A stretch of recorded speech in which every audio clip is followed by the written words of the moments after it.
Hello guys. तो इस video में हम एक और एसएमई कंपनी जो अभी लिस्ट होने वाली है, जिसका नाम है CLN एनर्जी। तो ये कंपनी करती क्या है? तो ये कंपनी मैन्युफैक्चर करती है लिथियम आयन बैटरीज़।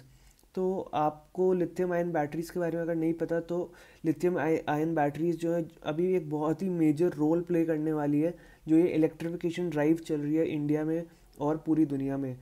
तो lithium ion batteries are basically the batteries that are being used everywhere. आप इलेक्ट्रिक व्हीकल्स में, चाहे वो टू व्हीलर हो, थ्री व्हीलर हो, फोर व्हीलर हो, बसेस हो, बाइक्स हो, स्कूटीज़ हो, सब में ये बैटरीज यूज़ आने वाली है। टूथ ब्रशेज़ में, मोबाइल फ़ोन्स में। तो ये ऐसा क्या है लिथियम बैटरीज़ में जो पुरानी बैटरीज़ में नहीं था? तो पहले जो बैटरीज यूज़ होती थी वो mostly lead acid batteries use होती थी। बट लिथियम आयन बैटरीज उनसे कंपेयर बहुत सारे पैरामीटर्स में बेटर है। पहले तो ये पोल्यूशन कम करता है उससे, जो एक बहुत बड़ा एनवायरमेंटल फैक्टर है। ये कम चार्ज में ज़्यादा बैटरी देता है, कम स्पेस में ज़्यादा पावर पैक करता है, and it is very much lighter than the lead acid batteries.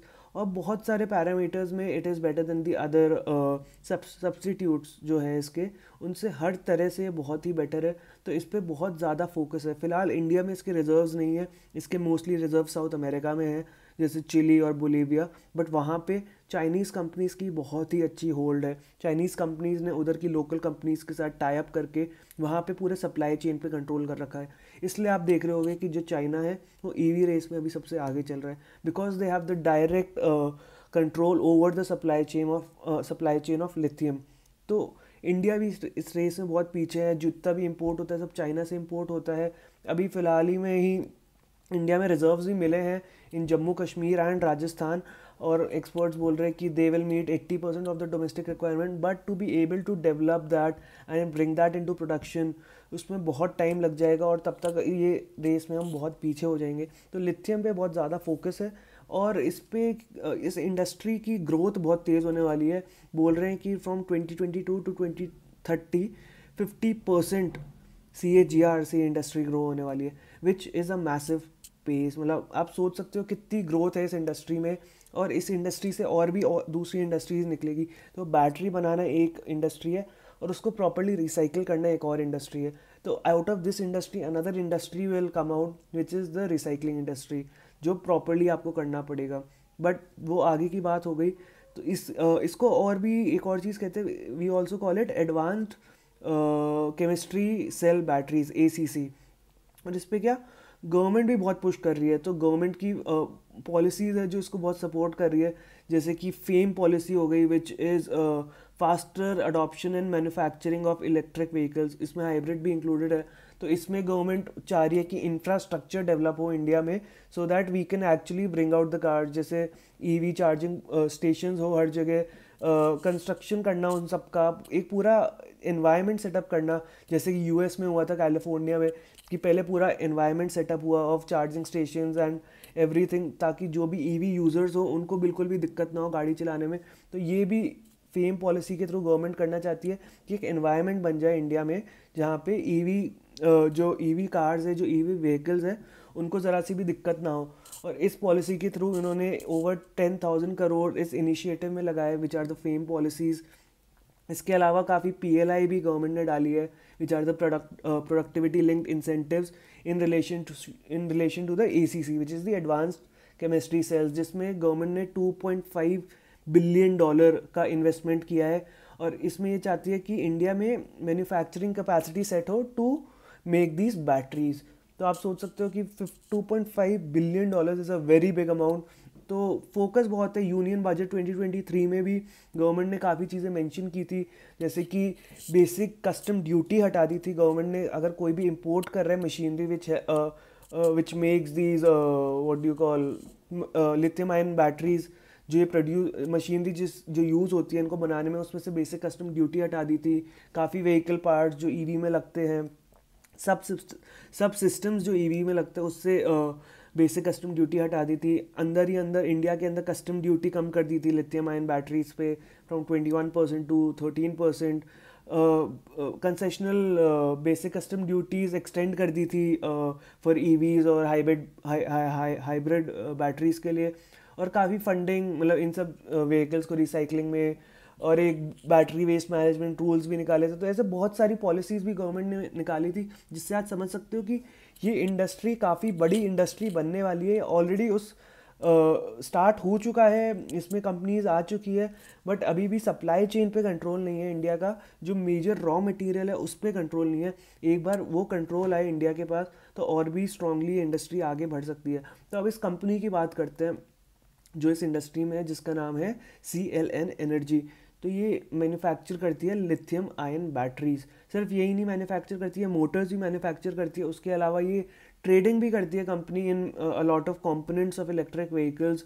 और उसके अलावा ये सर्विसेज भी प्रोवाइड करती है इन प्रोटोटाइपिंग। तो इनके पास क्लाइंट्स आते हैं जिनको किसी बैटरी पैक का प्रोटोटाइप चाहिए होता है which they can use in their products, तो ये वो प्रोटोटाइप बना के देते हैं उनको। तो ये वो भी करते हैं। तो ये तीनों चीज़ें करती है, ट्रेडिंग भी करती है, मैन्युफैक्चरिंग भी करती है और सर्विसेज भी प्रोवाइड करती है। तो ये प्रॉपर B2B कंपनी है। और ये मोबिलिटी एप्लीकेशंस भी इनका यूज़ है। मोबिलिटी एप्लीकेशंस हो गई जैसे इलेक्ट्रिक व्हीकल्स हो गए, जैसे 2 व्हीलर्स, 3 व्हीलर्स, 4 व्हीलर्स। उसके अलावा स्टेशनरी एप्लीकेशन में भी ये यूज़ आते हैं, जैसे सोलर हो गया, टेलीकम्युनिकेशन हो गया, ESS हो गया। तो ये हर दोनों इंडस्ट्रीज़ को केटर करता है और काफ़ी यूनिक और कस्टमाइज सोल्यूशंस प्रोवाइड करता है through their lithium ion battery PACS that they make.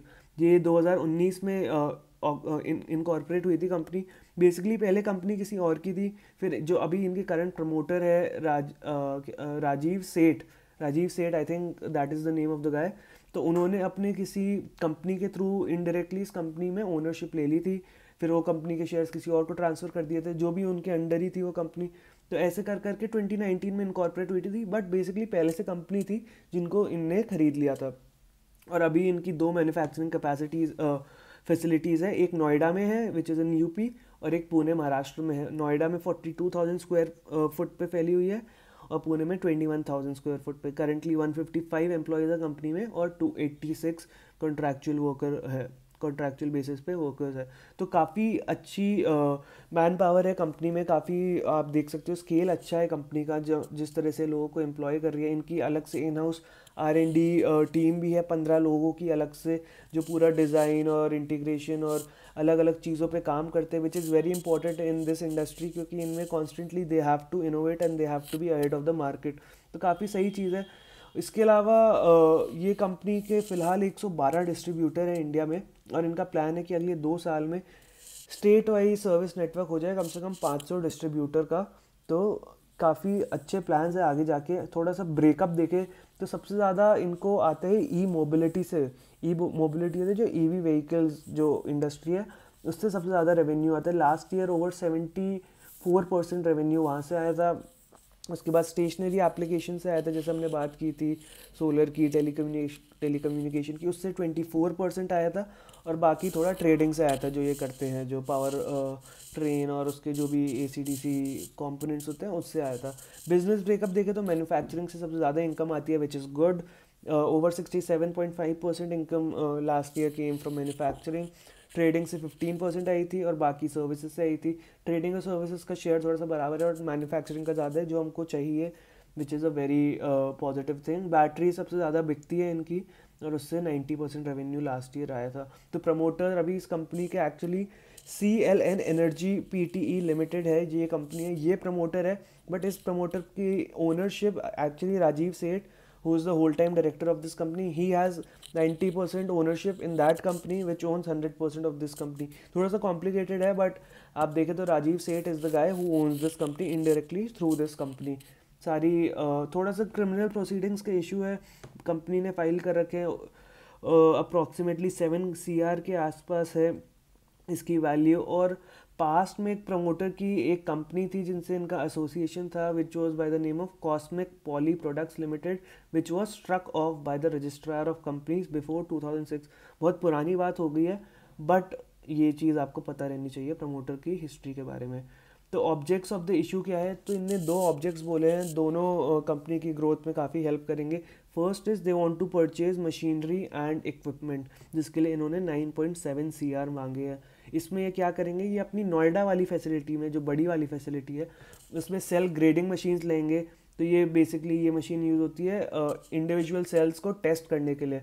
फिर एक सेल सॉर्टिंग मशीन आएगी, सॉर्टिंग मशीन सेल की ग्रुपिंग के लिए काम आती है। ये लेज़र वेल्डिंग मशीन लेंगे और ये बैटरी टेस्टिंग मशीन्स भी लाएंगे। तो ये सारी जो मशीन्स है ये ऑलरेडी जो इनकी कैपेसिटी है उसको और इंक्रीज़ करेगा और ये ज़्यादा कैपेसिटी पे काम कर पाएंगे। So this overall it is a good sign, और इनकी कैपेसिटी बढ़ रही है इसके थ्रू, इस कंपनी की। दूसरा रीज़न इन्होंने क्या बोला है, फंडिंग चाहिए इनको वर्किंग कैपिटल के लिए। उसके लिए इनको कितना चाहिए, 40.22 CR। It's a huge amount, but इनको ज़रूरत है उस कंपनी की। What are the reasons that the company is telling? तो रीज़न है कि बेसिकली इनके जो क्रेडिटर्स है ये इनको अपने क्रेडिटर्स को बहुत लंबे टाइम में पे करते हैं। तो जब आप अपने क्रेडिटर्स को बहुत लंबे टाइम में पे करते हो तो you are missing out on the advantage, क्योंकि अगर आप जल्दी पे करते हो तो you get cash discounts on bulk procurement. आपको प्राइसिंग ज़्यादा अच्छी मिलती है, उनसे रिलेशन ज़्यादा अच्छे बैठते हैं और इवेंचुअली आपकी वो कॉस्टिंग में आपको फ़ायदा मिलता है। बट क्योंकि इनकी ये जो ट्रेड पेबल डेज है वो बहुत लंबे हैं तो इनको वो एडवांटेज नहीं मिल रहा। बट अगर इनकी वर्किंग कैपिटल फंडिंग इनको मिल जाएगी तो उसमें इनको हेल्प मिल जाएगी, जिससे इवेंचुअली इनके कैश डिस्काउंट्स और वो सब बेनिफिट्स इनको मिल जाएंगे। तो this is the one reason on the trade payable side. Trade receivable side इन्होंने बोला है कि इनके जो प्राइमरी क्लाइंट्स हैं वो सारे MNCs हैं और उनसे इनका क्या, ये इंडस्ट्री नॉर्म है basically to provide them with a big credit period, कि जब इनकी बिलिंग साइकिल स्टार्ट होती है तो उनको थोड़ा लंबा क्रेडिट पीरियड प्रोवाइड करना is the industry basic norm. तो वो क्या, उस पैसे अटक जाते हैं। आप कोई गुड बना रहे हो, उसमें पहले आपकी इन्वेंट्री, रॉ मटेरियल, सब चीज़ों में पैसे अटकते हैं, फिर आप उसको बेचते हो।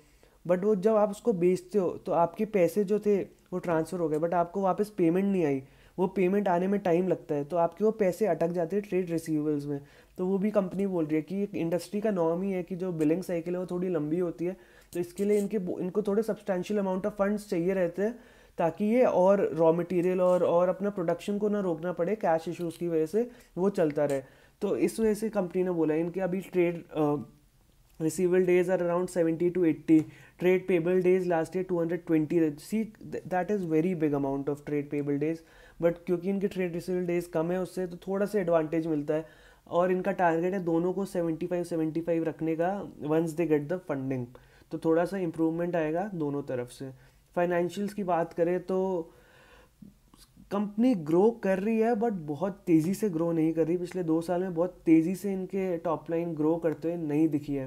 तो it has grown from 121 CR to 132 CR 2 साल में, फ्रॉम 22 to 24। तो पूरा 10%, तो अराउंड 4% कैगर से ग्रो किया, which is not very good, but also the company is growing, so it's okay. और पैट की बात करें तो 22 में 3.64 CR था, फिर 23 में 72 lakhs पे गिर गया और फिर 24 में 9.78 CR हो गया। तो ये अचानक से इतना बड़ा डिप क्यों आया कंपनी में, पैट में? तो ये पैट में डिप इसलिए आया क्योंकि जून 2022 में इनकी जो नोएडा वाली जो फैक्ट्री थी जो, उसमें इनकी सॉरी ददरी उत्तर प्रदेश में जो इनकी फैक्ट्री थी उसमें क्या आग लग गई थी। उस आग लगने की वजह से इनको काफ़ी लॉस हो गए थे। तो वो लॉस इनने इंश्योरेंस भी फाइल किया, इनको पेमेंट भी मिल गया इंश्योरेंस से, बट थोड़े बहुत लॉसेस थे जो अकाउंट नहीं हो पाए इंश्योरेंस में, जिसका इनको लॉस बुक्स में अपने करना पड़ा to the amount of 6.69 CR। तो वो एक्सेप्शनल आइटम्स की तरह आप P&L में एक लॉस देखोगे, तो उस लॉस की वजह से जो इनकी प्रॉफिटेबिलिटी है वो थोड़ी गिर गई। तो इस रीज़न की वजह से आप देखोगे जो डिप आए इनके FY23 के पैट में। अब इस ईयर की बात करें तो क्या है, इस ईयर का रेवेन्यू अभी तक इन्होंने फर्स्ट हाफ में 74.8 CR किया है और PAT is at 4.63 CR, which is good. अब बोरिंग्स आप देखोगे तो थोड़ी सी इंक्रीज आपको दिखेगा। पिछले 3 साल में तो कोई बोरिंग्स नहीं थी, अचानक से इस साल में 6.78 CR की बोरिंग्स कहाँ से आ गई? तो बोरिंग्स कहीं से आई नहीं है, इन्होंने एक 2 CR का working capital loan type of लिया है अपने ही एक सप्लायर से to work on some project. जो इनने मेंशन नहीं किया क्या प्रोजेक्ट है, बट इन्होंने बताया कि there is some specific project on which they want to work, for which they have taken this 2 CR of short term loan from their supplier. उसके अलावा जो 4.78 CR है वो वर्किंग कैपिटल लोन है, जो बैंक से कैश क्रेडिट लिमिट जो लेते हैं। तो अब ईयर के हाफ में दिखा रहे तो इसलिए वो दिख रहा है, बट पिछले 3 साल से इनके पास था ये और ये उसको यूटिलाइज करते हैं और वो पे बैक कर देते हैं, तो इसमें आप कोई घबराने की चीज़ नहीं है कि as such they do not really have any borrowings. EBITDA margin देखें तो 14% इस साल थे, लास्ट ईयर 10.38 थे before exceptional items, not we are not including the loss due to the fire, तो उसके हिसाब से 10.38 CR था, और उससे पहले 5.22% EBITDA मार्जिन थे। तो काफ़ी एक राइज दिख रहा है जो थोड़ा सा सस्पिशियस है कि where is this rise coming from, but हो सकता है बेटर मार्केटिंग मिक्स जो हम बोलते हैं प्रोडक्ट्स का, उससे ये हो सकता है कि इनको ये वो EBITDA में मार्जिन में इंक्रीज दिखा।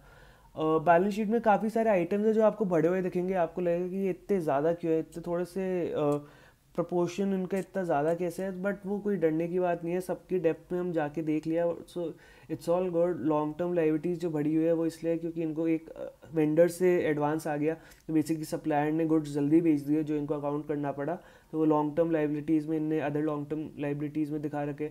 ट्रेड पेबल्स बढ़े हुए हैं but they are good on their TP, so they paid back. Other current liabilities में भी they have received advance from customers, which is actually a good thing कि अगर आपको कोई कस्टमर एडवांस में पैसे दे रहा है। इन्वेंट्रीज और ट्रेड रिसीवेबल्स बढ़े हुए हैं, but trade receivables as such इनको इश्यूज नहीं दिखे पास्ट में to be able to recover those trade receivables, तो अभी अचानक से राइज थोड़ा स्टीप है, but I don't think so they should face an issue in recovering those trade receivables, वो रियलाइज हो जाने चाहिए। Short term loans and liabilities है क्योंकि इनने सप्लायर्स को और एडवांस दे रखा है, और थोड़ा बहुत पैसे इनका रेवेन्यू अथॉरिटीज़ के साथ के पास है, तो इस वजह से वो थोड़ा सा बढ़ा हुआ दिख रहा है। अदर करंट एसेट्स जो आपको रिड्यूस होते हुए दिखेंगे वो हैं क्योंकि जो इंश्योरेंस रिसीवेबल था वो अदर करंट एसेट्स में नोटेड था, बट क्योंकि इन्हें रिसीव कर लिया तो वो अब कम होते हुए दिखेगा आपको। CFO मोस्टली पॉजिटिव दिखेगा क्योंकि इनके TPs और ट्रेड पेबल्स और अदर लॉन्ग टर्म लाइबिलिटीज़ बढ़ रहे थे, और ट्रेड रिसीवेबल्स और अदर नॉन करंट एसेट्स भी थोड़े बहुत बढ़े थे। ऑल इन ऑल जैसे इनके ट्रेड पेबल्स रियलाइज होंगे और ये अपने ट्रेड रिसीवेबल्स रियलाइज होंगे और ट्रेड पेबल्स पे बैक करेंगे, तो कैश फ्लो में कोई इशू नहीं आना चाहिए। फिर भी इन्होंने वर्किंग कैपिटल ले रखी है, अब लेंगे इस इशू के बाद, तो उससे और फर्दर इनको हेल्प मिलनी चाहिए अपने वर्किंग कैपिटल्स मैनेज करने में। पीयर्स कौन है इस कंपनी के? पीयर है एवर रेडी इंडस्ट्रीज़ लिमिटेड, बहुत बड़ी कंपनी है, direct apple to apple comparison नहीं हो सकता इस कंपनी से, because Eveready is a very big industry compared to CLN which is still a very small industry. उसके अलावा एक इनने और 2-3 पीयर्स लिस्ट किए हैं, Panasonic energy India limited, high energy batteries limited and Indo national limited.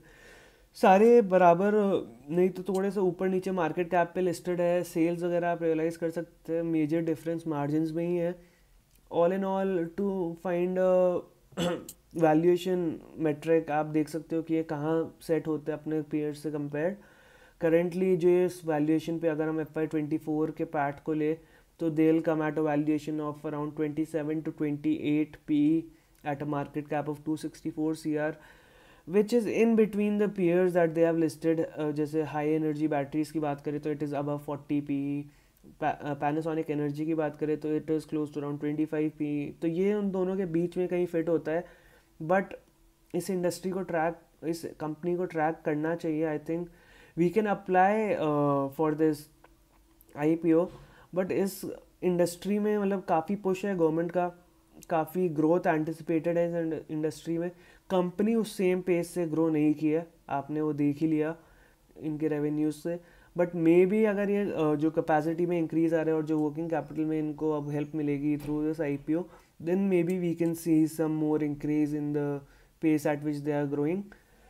फिलहाल के लिए you can apply, but keep this on your watch list, see what are the developments, आगे जाके कंपनी में क्या डेवलपमेंट्स आ रहे हैं, क्या नए प्रोडक्ट्स ला रही है कंपनी, और उसके हिसाब से हम देख सकते हैं कि ये बेटर परफॉर्म करे या फिर इनके पेयर्स, और which will be a better investable opportunity for us.